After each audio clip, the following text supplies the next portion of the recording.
Hi everyone, it's Jack Diamond here, and I'm going to give you a little tutorial today on my Adobe Premiere and Adobe After Effects workflow. If you're new to After Effects or new to Premiere and you just want some quick pointers, you should get some good stuff here. On the other hand, if you're already an experienced pro with After Effects, there might be something you learn as well. So a little something for everybody here. So right from the ground up, I just want to show you how I go about starting a brand new project. Typically, the first thing I do is go out and shoot some footage. And then I create a brand new directory on my hard drive with a subdirectory called footage. And this is basically where I put all my clips. Today I'm just going to be working with a really simple clip. It's something I shot for another video. It's just me standing in front of a green screen. I also have an image I'm going to be working with, just a target image, and I'm going to use that as the background for what I put behind my green screen footage. So once that's set up, I'm just going to create a brand new project inside of Premiere. Inside of Premiere, I'm just going to click the New Project button. Now I need to navigate to where I'm going to put my new project. And this will be the same directory that I put my previous footage in. So right here in the base directory is good. Select that folder and I'll type a new name for my project, which I'll just call Workflow. The next window that pops up is the new sequence window in Adobe Premiere. This is where you can specify all of the parameters for creating a brand new sequence to work with. However, I usually recommend just clicking cancel on this menu because there's a much faster and much easier way to set this up. Once Premiere opens, you can go ahead and double click in the project window to load your footage. Here, I'm going to select the directory that has my footage and click Import Folder. I'm going to double click again and select the directory that contains my images and import that folder as well. Now you can import individual assets, but because I've stored everything in folders, Premiere actually preserves that directory structure and allows me to work with those folders and those files directly. Now, as I said before, there's a really easy way to create a new timeline from this footage. Rather than going through and setting all the settings manually, I can just grab the footage and drag it and drop it on the new timeline icon. And that actually creates a brand new sequence for me with the clip that I just selected. And the settings have actually already been preset to the full resolution of my clip. In this case, I'm working with 1920 by 1080 footage at 23.976 frames per second. So we're all set. Now you might notice that the sequence has been called MVI8768.mov, which is the same name as the movie clip that I just dropped onto it. So the first thing you're going to want to do is rename this sequence. To do that, you just click on it and then type a new name. So I'm just going to call it Workflow. Now I know this is the sequence I'm going to be working with. That will also be the predefined name that's used when I go to export the clip. As personal preference, I like to add a little bit of black at the beginning and end of my clip, so I'm just going to drag that over a little bit, and then I'll go to File, New, and Black Video to create some black video. Click OK. You can change the default length that this comes in from the Preferences menu. In my case, I have it set to 3 seconds and 3 frames for some reason. That must have been a project I did some time ago, and I've just never bothered to change it. So what I'm going to do is set the duration to 15 frames here. That way I have a little bit of stuff I can use at the beginning and a little bit at the end. Once I have those two dropped in place, it's just a matter of ripple deleting the space I don't need. And now I have a timeline that's exactly linked to the length of my clip with 15 frames of black at the beginning and end. One of the things I probably should have done is trimmed the clip for an in point and an out point. I didn't do that before, but I can do that now. I'll just click on the clip, in fact double click on the clip, and that opens it up in the source window up here. I can use the timeline tools to just find a point where I think the clip starts and ends, and I think somewhere around here. Let's see if I can just play this a little bit. Right about there is where it starts, so I'm just going to set that as an in point. And you'll notice when I click the in point button that it automatically updates in the timeline itself. I'll find the end of the clip, which is somewhere around here, and I'll click the out point. And again, it's updated automatically in the timeline because I had the clip selected when I did that. Again, right click, ripple delete, right click, ripple delete, and now I've got a timeline trimmed to exactly what I want. Unfortunately, I haven't removed the actual green of the footage yet. There is a built-in tool in Premiere for removing the green. It's just a green screen effect, but I like the green screen effect in After Effects much better. So I'm going to export this clip to After Effects and show you how to do it there. The first step is to unlink the audio and the video of the clips that you want to deal with. This isn't 100% necessary, but I find it works a lot easier to work with the video and the audio separately. Second step, let's just zoom in here so I can kind of see a little bit more of what's going on. Here's one of the dangers of unlinking your clips. It's possible to have them mismatch, so you just want to make sure that you don't mismatch the audio and the video. So what I've done is I've moved the video, that's the green screen footage, up to video layer 2, and I'm going to put something else in video layer 1 that will be the background image. Remember, I told you I had this image that I brought in, so I'm just going to snap that into place at the beginning and end, and now I have that there. How come it's not showing up? Because I haven't applied a green screen effect yet. So as I said, there is a green screen effect, so I could find that effect. Well, I guess I can't find it that easily. I can find it by using the video effects, and I'm sure it's here somewhere. Keying, and let's just go, oh, it's called chroma key, of course. That's why I couldn't find it. Chroma key. There we go. Drop that in place, click the effects controls, and now it's just a matter of grabbing this little eyedropper and picking a color for my green screen, changing the similarity, changing the blend, changing the threshold, maybe the cutoff, or maybe not. The point is, I don't really like the tools here. I like the ones in After Effects, so I'm just getting a general feel for what this is going to look like when you do this. Now, one of the nice things about Premiere is even though you have this red bar on the top indicating that you need to render the clip, a lot of times if you just click play, you can see that the footage plays in real time, including the audio, and it might not give you all the effects, or it might just give you a scaled down version of the effect or something, but the point is you're getting a pretty good real-time preview anyway. So it will save you some rendering. You don't always have to render this stuff out. So because I'm going to export this to After Effects anyway, one of the things I'll probably do is just remove the chroma key effect, and what I'll typically do is just change the opacity of the clip down to, say, 50%. Now, it gives me just sort of visually by eye a good indication of where one clip intersects the other. You can kind of see the effect that's going to happen here with me standing on this platform, and I'm fairly happy with it the way it is. So I'm basically ready to export this to After Effects. So before I do that, I do need to run After Effects, and I'll show you what to do. If you have I think like the master collection or something of After Effects, you could typically right click on this or select all your clips, right click and go to replace with After Effects composition. Unfortunately, something weird happened during my install here, and basically telling me that I need to have the production premium. I have that. I don't know why this isn't working, but there is a workaround, and actually, to be honest with you, I like my version better because it retains the original clips underneath, and I'll show you how to do that. So as I said, step one is to actually run Adobe After Effects. Once it's running, this is the default. I haven't done anything here. I'm going to load in some footage.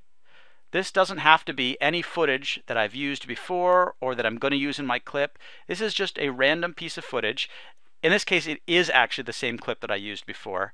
The main reason I chose that one is because it's already 1920 by 1080 and it runs at 23.976, and it's also at least as long as I need the clip to be, because remember, I just imported this clip and trimmed the beginning and end.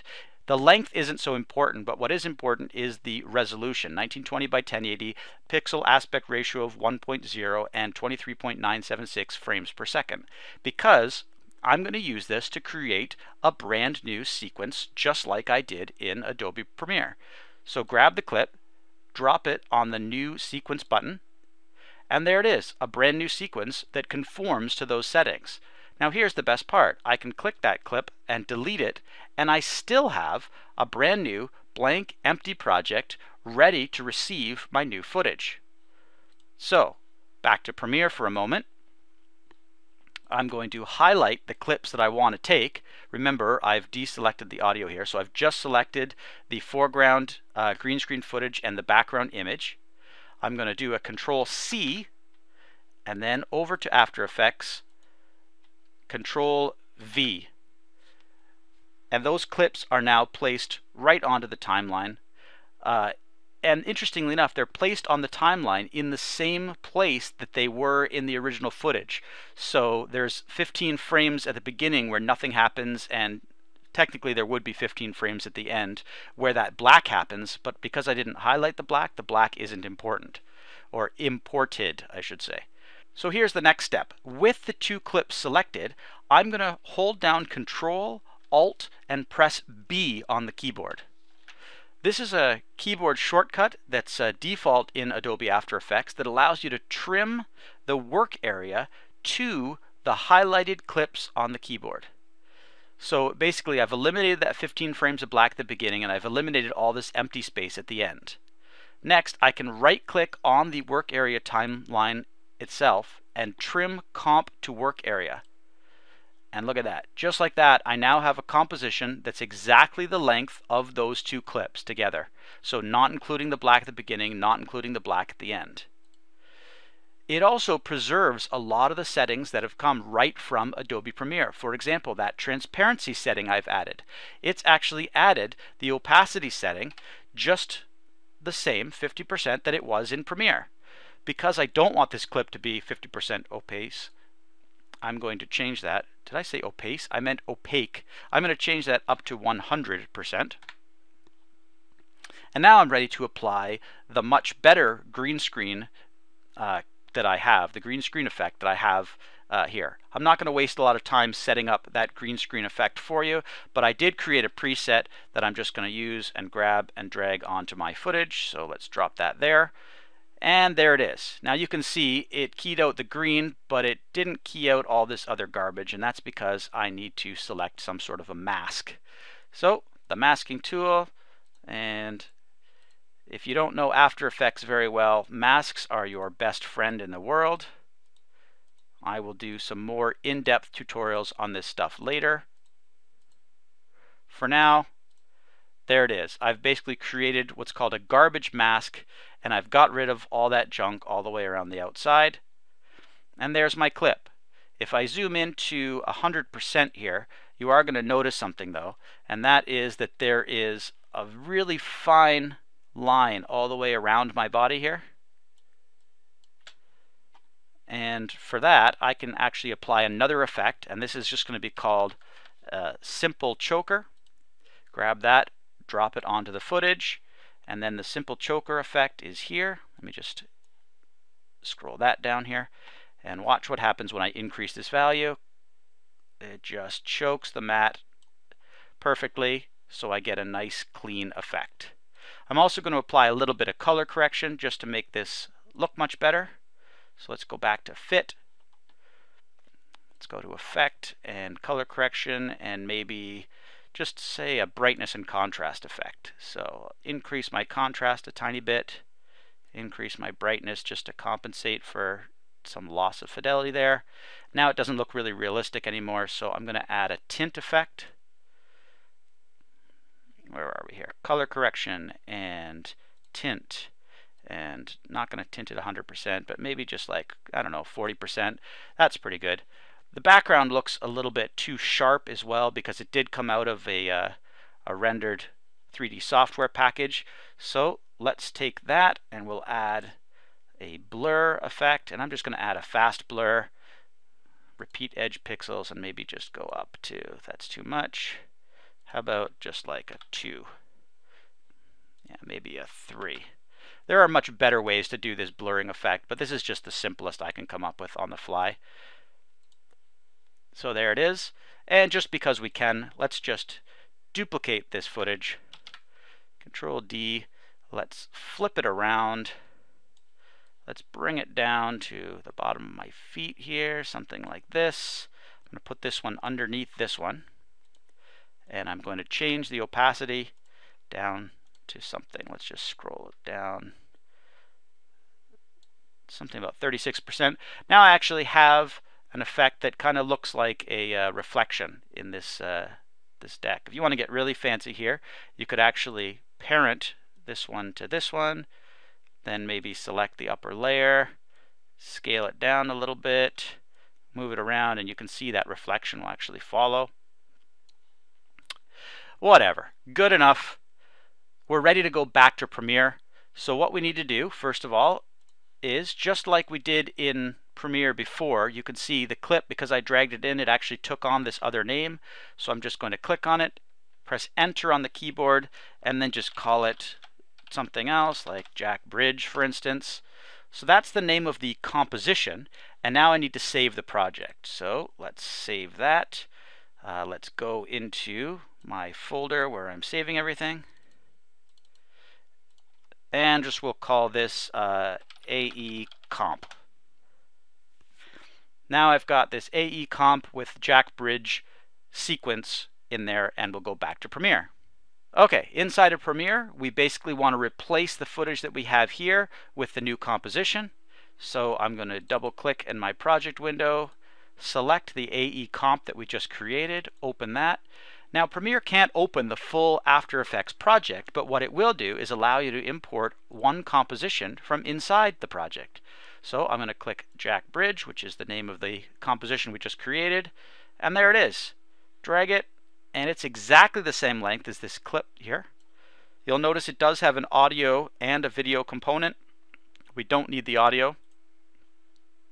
So I'm going to unlink the audio and then just select it and push delete on the keyboard to get rid of it. And there it is. I now have my timeline replaced.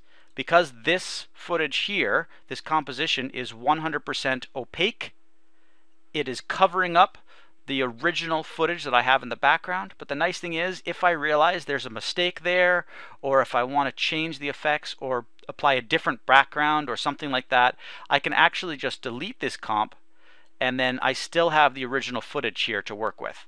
So that's why I like it better than replacing the footage with an After Effects comp, which in my case I can't do anyway. So the last step is basically to render this, just to check it, and then export. One more quick tip I just want to show you. If you want to see what this looks like in full resolution, you can click on any window inside of Premiere. This works in After Effects or any Adobe program for that matter, and push the tilde key on your keyboard, which is basically right below the escape key, and that brings it right up into full screen. So you can actually see exactly what you're looking at. So that's basically all I have for you today. Thank you so much for watching my workflow tutorial. This is basically the way that I work in Adobe Premiere and Adobe After Effects on a daily basis. Hopefully you've learned something, and I'll see you next time. If you'd like to see more behind-the-scenes videos or visual effects tutorials, consider subscribing to this channel. You can also leave a comment below telling me exactly what type of video you'd like to see. If you want to help me out, you can like this video or share it on your favorite social media sites. You can even follow me on Twitter. Thanks for watching. I'm Jack Diamond, and I'll see you next time.